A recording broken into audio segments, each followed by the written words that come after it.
Welcome to Merschman Seeds Cup of Joe. On this episode, we share what we believe in, our philosophies, mentalities, and goals at Merschman Seeds to put the farmer first. Dylan talks about the current weather patterns and drought monitor past, present, and future. Now is a great time to consider your alfalfa options at Merschman Seeds. Check out the latest Meristem informational video in the description below to learn about micronutrients recommended to enhance reproductive stages. Hi, this is Joe Merschman. Welcome to Merschman Seeds Cup of Joe. Today we have our regulars. We got Ben, Dylan, and Lynn. And we have several topics we want to talk about, and I'm going to let Ben start first. Yeah, so this week in the prelude or underneath the Cup of Joe episode, there is another video where Peter Rusinellis with Meristem talks about optimizing in-season genetic potential with products like NKBS, which is a foliar product that has nitrogen, potassium, boron, molybdenum, and sulfur. So that's a phenomenal video, and I kind of wanted to just highlight again the reasons why Merschman Seeds has done what they've done with the hopper throttle pails, the offering these different growth regulators, and the foliar products that go along with the Meristem offering. And it's really about building a full season approach to mitigate risk and enhance the yield potential of the seed that you're buying from Merschman Seeds. And I believe that we have done our due diligence and have picked extremely solid products, and Meristem has done this as well. So we've done our due diligence with picking who we're teaming up and partnering with. And a lot of it has to do with this optimizing the in-season genetic potential.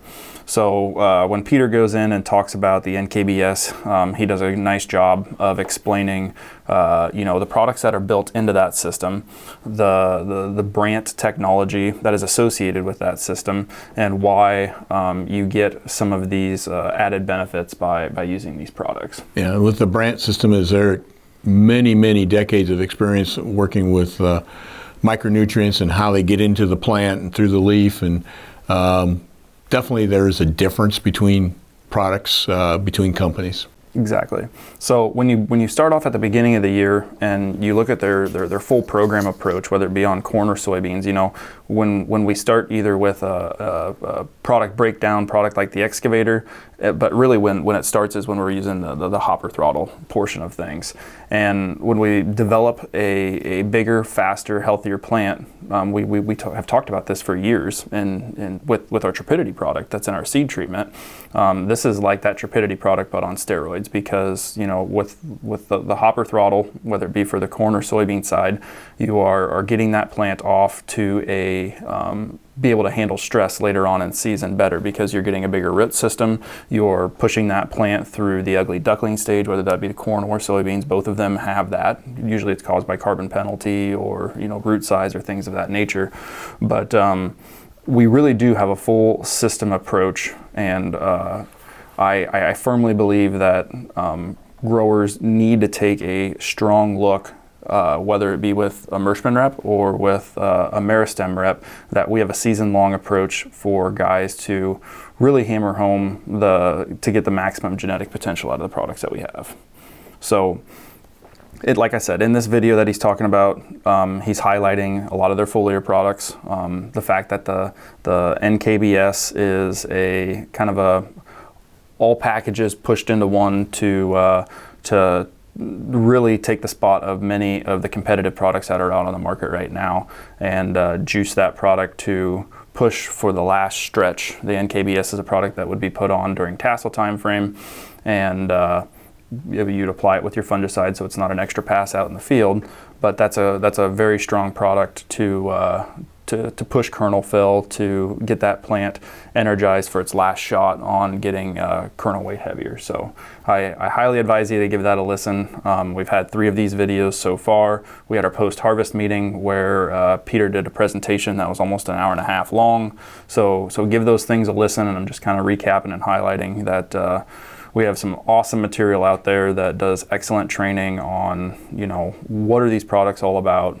Give them a look, give them a listen. And what I truly like about the program, if I had to, and I've done this with customers before, if I had the opportunity to sell a customer 100% of his acres on hopper throttle corn, or if I could take that same dollar amount and have that customer use the entire program approach on his farm, that same dollar amount, I would much rather have the customer use the full program and then leave an untreated check against some of their standard grower practices and see the difference between the two products, because we have thousands and thousands of variables in a 1 year time frame when it comes to producing high yielding crops. And each one of these products, whether it be the hopper throttle and the multiple components that are in hopper throttle in the pale treatment, whether it be corn or beans, whether it's the Revline early season or the harvest yield complete at the post, your herbicide post pass, or whether it is the Revline late season NKBS at the tassel time frame, or the R3 time framing in soybeans.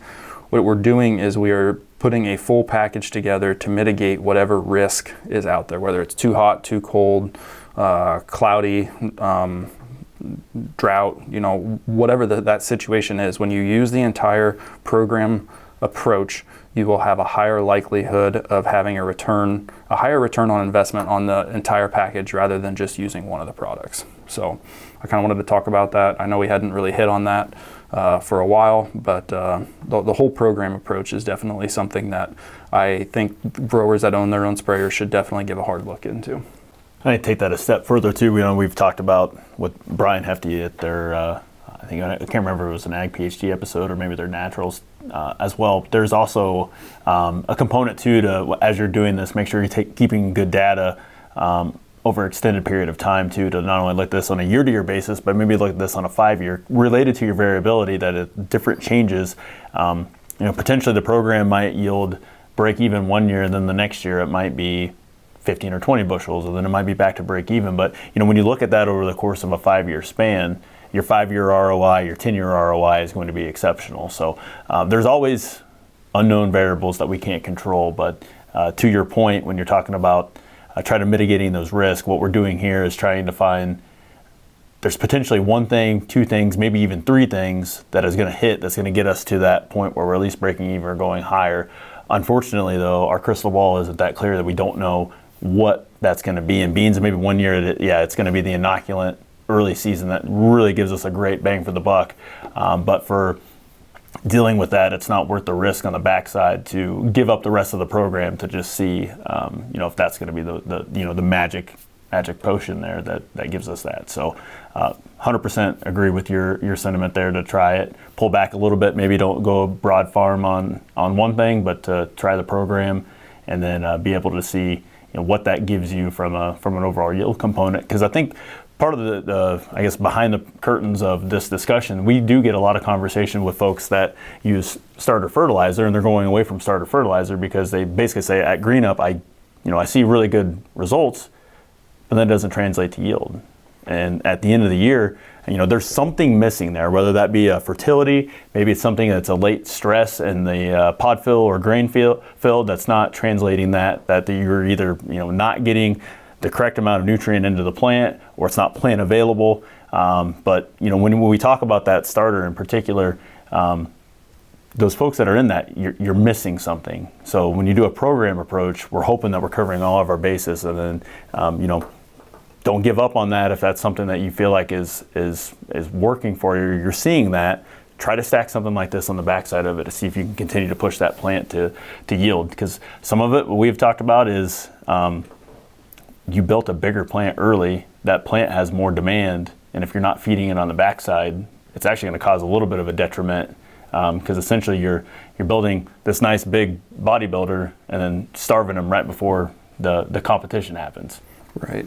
No, and we've seen it. We've seen bigger plants, and a lot of the time when you see the differences, especially with a product like the hopper throttle, a lot of the differences that you see are when the plant's 4 to 5, 6 inches tall. Like on the soybean side, they go through that ugly duckling phase.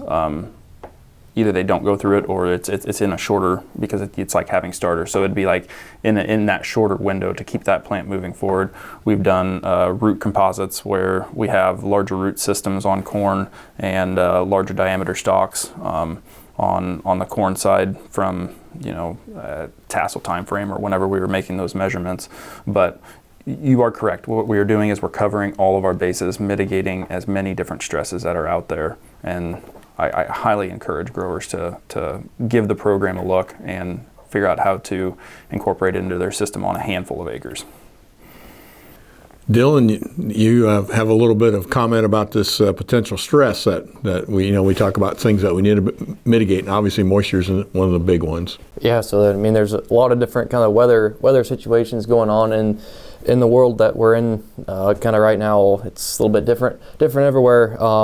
Snow in Florida, and we virtually have no snow up here. I mean, how would you like to have gone on vacation that week when they got 6 to 10 inches of snow down south in the Pensacola area? Yeah, it wouldn't have been fun, but when we look at the drought monitor, and we'll put up the link in the picture of it, but it's really not moving from month to month. So over the past couple months, the drought monitor really hasn't been changing, which necessarily is not a good thing. It depends on kind of where you're at. Some areas aren't sitting as bad kind of on the drought. In this local area, we're in a better spot than what some areas are. But the moisture the past kind of even the months have been really limited over the Corn Belt compared to even previous months, and then even kind of if you go back and you look in like 2024 at this time where we have been. And I think a big kind of factor to that was how dry we were in September, October, and then we finally start to get a little moisture kind of in November and December, but it was too late. It's not enough to make up for that deficit that we got in so early. But I guess the good thing to come out of that, it's not worsening, it's kind of just staying the same. But then it kind of makes you a little leery going into spring. You want to have all kinds of subsoil moisture, but at that time, you also, when we're trying to get started in early April, we want it to be dry enough where we can get going and get started.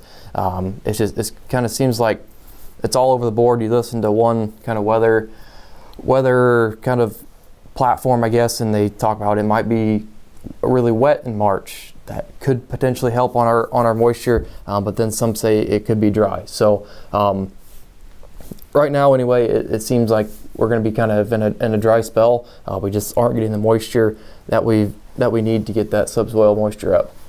Yeah, and you made me think of one thing as you were talking about that, because we don't know, and we don't know what the price of corn or soybeans is going to be, because a lot of that is dictated by drought and things that are happening in southern Brazil and Argentina right now as well.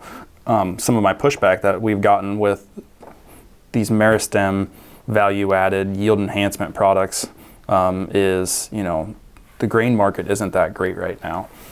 Well, who knows what the grain market's going to be? I mean, we've seen $1.50 in soybeans and 50, 60, 70 cents in corn over the past 30 days. Who knows where we're going to be, but everything that we can do to bushel our way out to handle and mitigate stress is going to help, and you don't want to start the year off by cutting back on the things that potentially make you money. And I just firmly believe it. It seems like when we get the pushback on whether they don't want to jump up to the next seed treatment, when a customer doesn't want to go from starting line to starting line plus, or they're trying to trim in every facet they possibly can, you're setting yourself up. You want to make sure what you're trimming doesn't limit your yield, because we have no idea what these markets are going to do. We're not in control of them. What we are in control of is raising big crops. And what may have been a break-even investment a month and a half ago, a year from now, if we have the prices that are a little bit higher, it's something that potentially could be a higher return on investment, because we don't know where the markets are at. Yeah, back from my investment days, the advice was never sell your winners. So just remember that as you're in this time. Yep.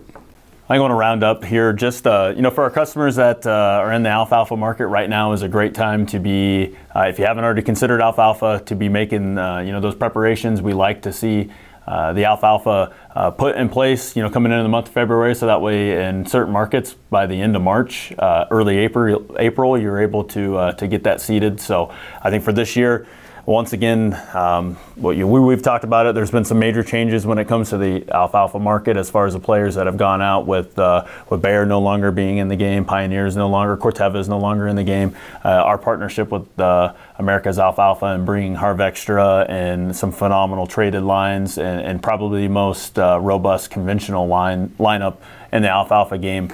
We are definitely in a front row seat when it comes to that. So if you have some alfalfa needs, the questions have, I got a couple last week that came in. So questions over alfalfa is starting to come up here. So if you have a need for alfalfa for the coming season, please get with your Merschman dealer or your Merschman rep, and we'd be more than happy to figure out what we can do to satisfy that demand that you got. Takes time to get everything put in place. That's right. We're less than 90 days from planting, and so it's really full court press right now. I mean, if you're a farmer, getting that planter ready, getting all your equipment ready, and then getting your seed. So, if the weather does break the first week of April, you're ready to roll, and the farmers are planting earlier and earlier, and logistics takes time. So, early bird gets the worm, as they say. Anyhow, one of the things I wanted to talk about today was what we believe in. In other words, the companies you deal with, do you really know what they believe in? In other words, let's look behind the curtain. What are the things, the philosophies and the goals, or what do they actually, what's their fiber, And so I thought I'd start off with some of the things that we believe in, just to tell you a little bit about our character.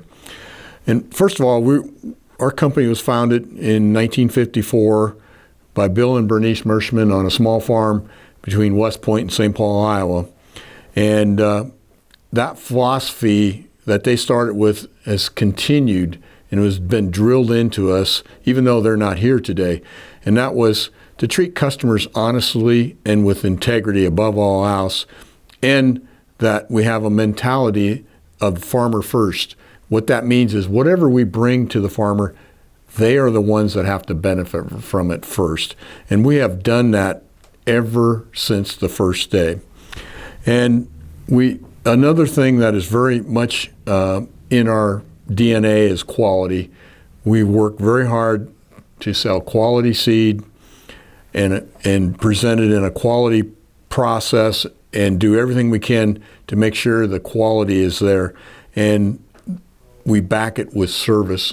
And if ever you don't have a problem with any of those two things, we want to know about it, because believe it or not, anything that goes wrong in the complaint side of our business, the four of us are involved in every complaint if it makes it to our office.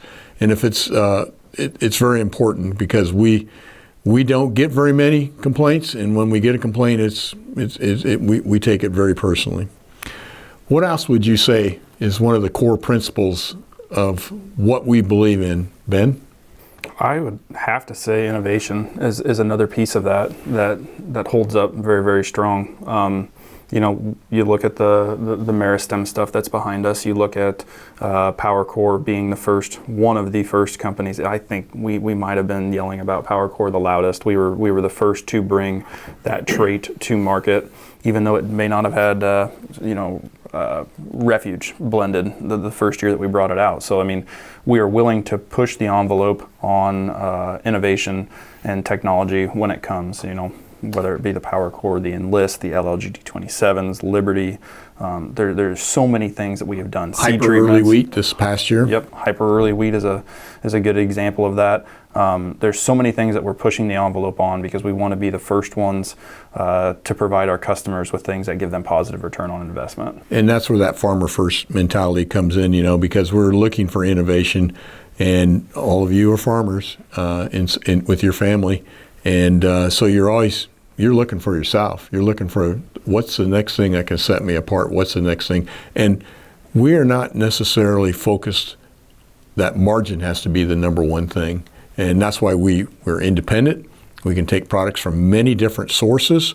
We don't necessarily have to stay in the one stable like some of the bigger companies. Anything you'd like to add, Dylan? Yeah, I'll say hardworking. It kind of piggybacks kind of Ben's comments too on like all of the technology that we invest in. It kind of all starts at the bottom, and it's been drilled kind of all throughout the company that everything works towards that quality. and nothing happens unless hard work is implemented. So I got one thing. I always, when it comes to hard work, this is something my dad always told me. He says when we would get a little bit behind, and we needed to perform. In other words, whatever the conditioning seed or whatever shipping seed, he always told me, Joe, that's why we put lights in those buildings. In other words, you got to work a little bit longer and a little bit harder, and that's the same philosophy farmers have on their farm. I mean, you don't quit just because it's time to quit. You quit when the job's done, and we have the same philosophy. I know Shannon and his crew. If somebody needs seed, we do whatever it takes to get the seed there, and we have folks that will come in at all hours to load trucks if we have a deadline to make that it's an emergency. So we're a company that does believe in hard work, and we do believe that that is a very important thing to have in your DNA. We believe that we're a generational company, so kind of related to the three things you guys have mentioned, when we look at innovation and margin on some things, we're not subjected to making a margin call, or not a margin call, making a profit, performances related to shareholder equity and all that kind of stuff that other multinationals and publicly traded companies have. We're able to do things thinking about 1 year, 5 year, 10 year, 50 years, so that way we're putting ourselves in a position to be there for the American farmer and our customer for multi-generations. And all of that ties back to the innovation, being on the forefront end, and being able to offer our products to new people, new generations, building relationships with not only the decision maker that is here today, but also building relationships with the decision maker that will be next in line. And I think from a sales perspective, we have a great group of individuals that are out there right now that are able to connect across the gamut of the generation. We have a lot of what I would like to call old tribal knowledge that comes with working in the industry for a long time.